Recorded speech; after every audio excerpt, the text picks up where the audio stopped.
Улсын их хурлын дарга гэрхэм гишүүдээ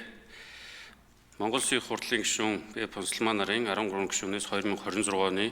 5 дугаар сарын 7-ны өдөр Улсын их хурл өргөн мэдүүлсэн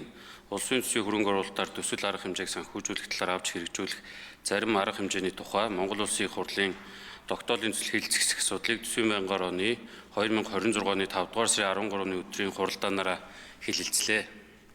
Төсөл санаачлагч улсын төсвийн хөрөнгө оруулалтаар хэрэгжүүлэхээр батлагдсан боловч төсөв төртөг нь хүрэлцэхгүй болсон, хугацаанд ашиглалтанд орохгүй зогссон болон хэрэгжилт удаашрсан төслүүдийн шалтгаан үр дагавар улсын төсөвт үзүүлэх нөлөөллийг судалж улсын төсвийн хөрөнгөөр гүйцэн санхүүжүүлэх шаардлагагүй гэж дүгнсэн төслүүдийг хувьчлах, төр хувийн хвшилж шилжүүлэх арга хэмжээг авч төсвийн хөрөнгө оруулалтын үр ашгийг дээшлүүлэх, мөн төсөв төртгийн үндэслэлгүй өсөлтийг бууруулах, төлөвлөлт болон шийдвэр гаргалтыг ил тод өгөгдөл суурилсан болгох, төсвийн сахилга бат хариуцлагыг дээшлүүлэх зорилгоор Монгол Улсын их хурлын тогтоолын төслийг боловсруулсан байна. Тогтоолын төсөл батлагдсанаар төсвийг үр ашигтай хэмнэлтэйгээр төлөвлөж хэрэгжүүлэх, батлагдсан зураг төсөвгүй газрын асуудал бүрэн шийдвэрлэгдээгүй төсөл арга хэмжээг улсын төсвийн хөрөнгөөр санхүүжүүлэхгүй байх, мөн улсын хурлын гишүүд улсын төсвийн хөрөнгө оруулалтын захим санг ашиглаж мэдээллээр хангагдах боломж бүрдэнэ гэж үзсэн байна. Монгол Улсын их хурлын тогтоолын төслийг дэд парламентын мэн захим сайтад байршуулж иргэд олон нийтийн санал авч байна. За байнгын орооны хуралдаанаар тогтоолын төслийг хэлэлцэх үед улсын их хурлын гишүүн энэ алтан үеийг тогтоолын төслийг дэмжиж байгаагаа илэрхийлж улсын төсвөөр санхүүжүүлэх хөрөнгө оруулалт төсөл арга хэмжээний төсөв төртөг хэд дахин нэмэгдэж төсөвт ачаалал үүсгэж байгаа үндсэн шалтгаан болон улсын их хурлын гишүүд төсвийн хөрөнгө оруулалтын мэдээллийн санг тогтмол ашиглах боломжтой эсэх улсын их хурлын гишүүн Х болгон туяа магадлалын дүгнэлт гаргаж төсөвт өртгийг нэмэгдүүлж байгаа эрх бүхий байгууллагуудад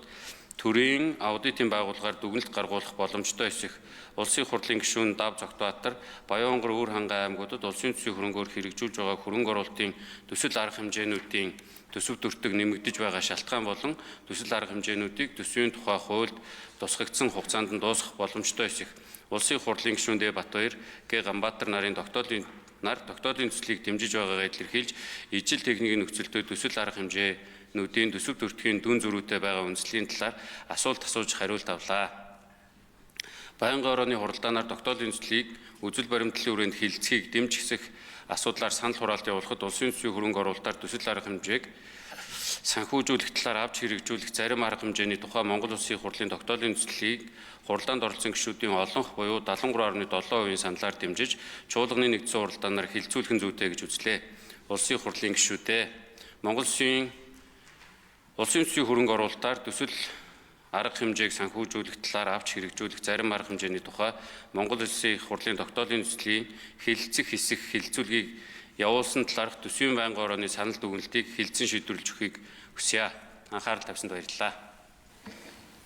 За, Цогтбаатар